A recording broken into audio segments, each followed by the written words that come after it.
Diseminasi tentu penting dilakukan untuk bisa memberikan feedback dari project atau dari kegiatan yang memang sudah dilakukan, sehingga kita bisa lebih mendapatkan informasi ya, apa saja yang memang sudah dilakukan, prosesnya bagaimana, dan hasil atau outputnya juga seperti apa.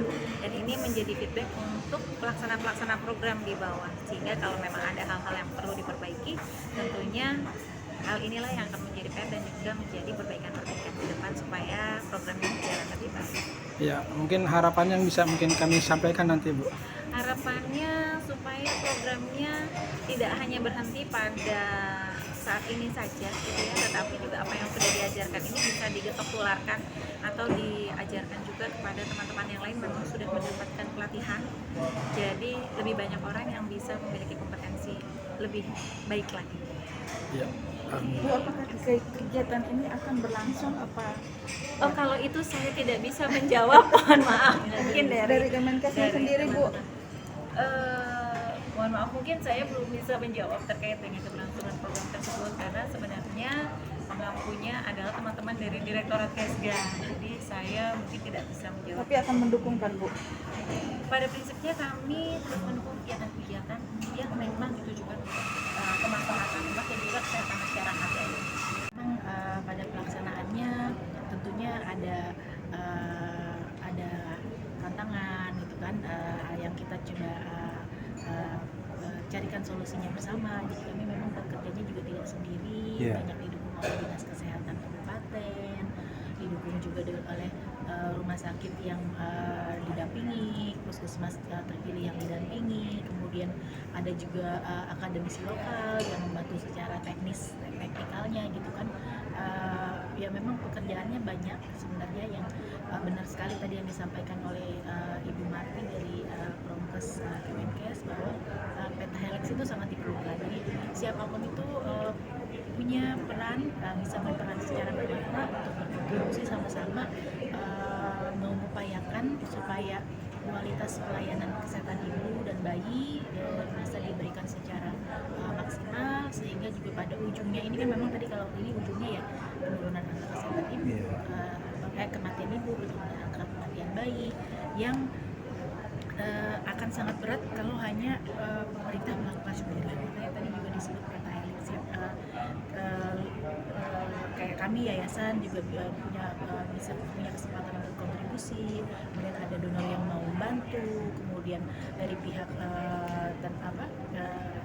ahli teknis dalam hal dari akademisi juga mau berkontribusi, masyarakatnya juga berkenan untuk didorong untuk supaya lebih baik, hasilnya akan baik. Jadi kita akan coba berikan beberapa tanggapan baik untuk mungkin nanti bisa ditanggapi juga oleh teman-teman dari Project Hope ataupun nanti bisa mendapatkan masukan dari teman-teman dari Kabupaten Grobogan, Kabupaten Indramayu, Kabupaten Sumedang dan juga Sumatera. Baik, pertama-tama saya ucapkan apresiasi, terima kasih kepada teman-teman dari Project Hope dan juga teman-teman kabupaten yang sudah sangat antusias untuk bisa mengikuti kegiatan atau mengikuti proyek di daerah Bapak dan Ibu masing-masing. Boleh tepuk tangannya buat kita semua, Bapak Ibu. Luar biasa tadi kalau melihat teman-teman menyampaikan rasanya programnya bermanfaat, ya, sangat bermanfaat buat teman-teman di kabupaten. Gitu. Meskipun kalau kita lihat tadi kok hasilnya agak miris gitu ya. Kenapa sih kok grafiknya bukannya naik gitu ya, grafik pengetahuan tiba-tiba turun, grafik keterampilan turun gitu ya, terus kok udah dilatih kenapa petugasnya masih belum pede misalnya gitu ya.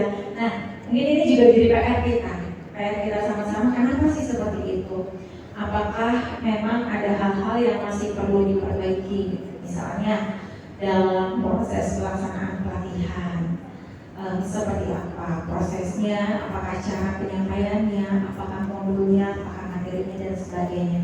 Karena kalau kita lihat tujuan dari proyek ini adalah untuk menurunkan AKI dan AKB yang lebih mendorong kepada bagaimana sih keterampilan petugas dalam melakukan penanganan secara cepat gitu ya, terkait dengan kegawat daruratan pada maternal dan neonatal.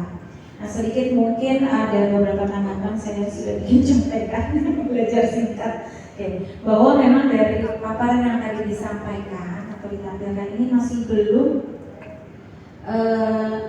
menampilkan indikator yang dicapainya secara jelas. Jadi harusnya memang ada indikator keberhasilan nih ya, indikator keberhasilan yang memang mendukung indikator nasional. Misalnya seperti meningkatkan persalinan di Vaskes, kemudian meningkatkan cakupan ANC yang memang menjadi indikator teman-teman ya di kabupaten dan juga di puskesmas.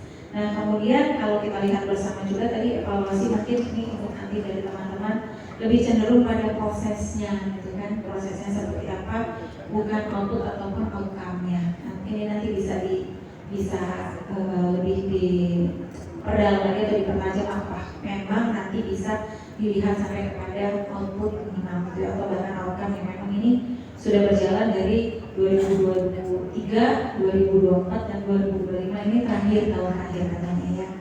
Sehingga memang ada dampak positif dari proyek yang memang sudah dilakukan. Dinas Kesehatan Kabupaten Sumedang memang kami mengakui kami lemah dalam melakukan evaluasi gitu ya, dengan berbagai keterbatasan gitu ya, keterbatasan baik keterbatasan anggaran, kemudian juga keterbatasan tenaga di Dinas Kesehatan Kabupaten Sumedang dengan jumlah puskesmas yang banyak bagi kami gitu ya, dengan jumlah bagaimana tenaga di Dinas Kesehatan untuk melakukan evaluasi. Harapan kami juga sama dengan Kabupaten Indramayu, Yayasan Project Hope jangan sampai melepas begitu saja gitu ya, karena bagaimana kami bisa melakukan evaluasi memang PR kami gitu ya, PR kami. Kegiatan pelatihan sudah dilakukan, tapi bagaimana evaluasinya, kemudian SOP apakah dijalankan dengan baik atau tidak. Tepat itu tidak semaju Bali Selatan ya. Jadi di Bali Utara itu juga masih bekerja sama dengan Dukun Bayi gitu. Jadi daripada menghambat pekerjaan mereka, Dukun Bayi itu kemudian juga dilibatkan dalam proses edukasi dan juga membantu pertolongan misalnya, walaupun bukan membantu pertolongannya, tapi dilibatkan misalnya dalam asuhan. Jadi masyarakat yang percaya itu juga mau ke tenaga kesehatan, dan Dukun Bayinya itu yang sudah berpengalaman berpuluhan tahun juga masih tetap dilibatkan gitu. Ada perasaan dilibatkan. Itu sih yang terjadi itu untuk di dinas pertama ya Pak. Jadi tokoh masyarakat, tokoh agama, kader yang di komunitas itu sangat penting untuk mencegah keterlambatan pertama. Lalu pertanyaan dari Bapak terkait apakah faktor sosioekonomi itu berpengaruh ke kematian ibu? Berpengaruh. Kenapa? Faktor sosioekonomi itu kan faktor yang menyebabkan sebagai faktor gizi, sosioekonominya rendah, biasanya gizinya juga kurang baik. Kalau gizinya kurang baik, apa yang terjadi? Ibu hamilnya kemungkinan anemia, kek. Kalau ibu hamilnya anemia dan kek, apa yang terjadi? Kemungkinan peluangnya perdarahan. Nah, itu perdarahan itu sudah jelas ya. Jadi dua faktor tertinggi menyebab kematian ibu. Dan yang kedua, kalau sosioekonominya rendah, walaupun sekarang sudah zaman BPJS, persalinan ditanggung pemerintah, tapi untuk transport, untuk dia menginap di rumah sakit atau di fasilitas kesehatan itu kan juga memerlukan dana, apalagi kalau rumah sakitnya ke prosesnya jauh. Jadi sosioekonomic factor itu juga masih mempengaruhi pengambilan keputusan untuk mencari tenaga kesehatan misalnya. Ya, kalau misalnya vaskesnya agak jauh, ibunya tinggalnya lebih jauh dari vaskes tersebut, mempengaruhi gizi, mempengaruhi banyak hal. Ya, bagaimana seorang ibu juga merawat bayinya itu juga sangat dipengaruhi oleh faktor sosioekonomi karena keterbatasan itu sendiri.